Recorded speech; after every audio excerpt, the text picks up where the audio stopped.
Welcome to Adhiraj சமையல். ஆதிராஜ் சமையல் இன்றைக்கி நாம் சூப்பரான அவியல் எவ்வளோ ஈஸியாக செய்யலான்னு பார்க்கலாமாங்க. இதுக்கு எல்லா காயும் நீள் வாக்கில் அரிஞ்சு வச்சுருக்கேன். ஒரு பாதி தேங்காய் எடுத்து கூட பச்சை மிளகா சீரகம் போட்டு அரைச்சி பேஸ்ட்டாக வச்சுருக்கேன். தேங்காய் எண்ணெய் எடுத்து வச்சுருக்கேன். பச்சை கருவேப்பிலை எடுத்து வச்சுருக்கேன். இப்போ நான் இதில் என்னென்ன காய் போட்டிருக்கிறேன்னு சொல்கிறேன் பாருங்கள். கொத்தவரங்காய், பீன்ஸு, கேரட்டு, சவ் கூடவே நீர்க்காய்களான பூசணிக்காய், வெள்ளை பூசணிக்காய் போட்டுக்கலாம். நமக்கு என்னென்ன காய் பிடிக்குமோ எல்லா காயும் போட்டுக்கலாம். ஆனால் எல்லாம் ஒரே சைஸில் நீளமாக அரிஞ்சிக்கணும்.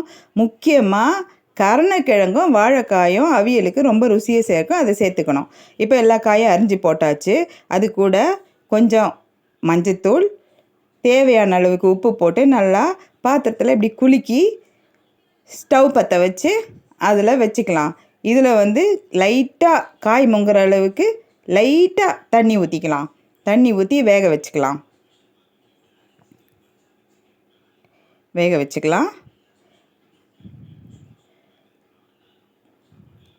ஸ்டவ் பற்ற வச்சாச்சு. இப்போ வேகட்டும். காய் அரை வேக்காடு ஆகிற வரைக்கும் குலுக்கி வேக வைக்கணும். தட்டை போட்டு மூடி குலுக்கி வேக வைக்கணும். இது மாதிரி கிளறி விட்டு பார்க்கும்போது காயை எடுத்து பார்க்கும்போது காய் வெந்திருந்துச்சுன்னா ஆஃப் பாயில் ஆகிருக்கும்போது அது கூடவே நாம் அரைச்சி வச்சுருக்கிற தேங்காய் பேஸ்ட்டு போட்டுக்கிட்டு மூடி வச்சுக்கலாம். ஒரு கொதி வந்த உடனே அதை ஓப்பன் பண்ணி கிளறி விட்டுட்டு அதில் தயிர் ஊற்றிக்கிட்டு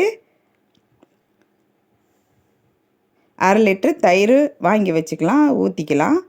தயிர் ஊற்றிக்கிட்டு அதுலேயே தேங்காய் எண்ணெய் ஒரு 50 கிராம் தேங்காய் எண்ணெய் மேலோட்டமாக ஊற்றி கிளறி விட்டுக்கலாம். கூடவே பச்சை கருவேப்பிலையும் போட்டு கிளறி விட்டுக்கலாம். இப்போ நமக்கு சூப்பரான அவியல் ரெடி. வாங்க சாப்பிடலாம்.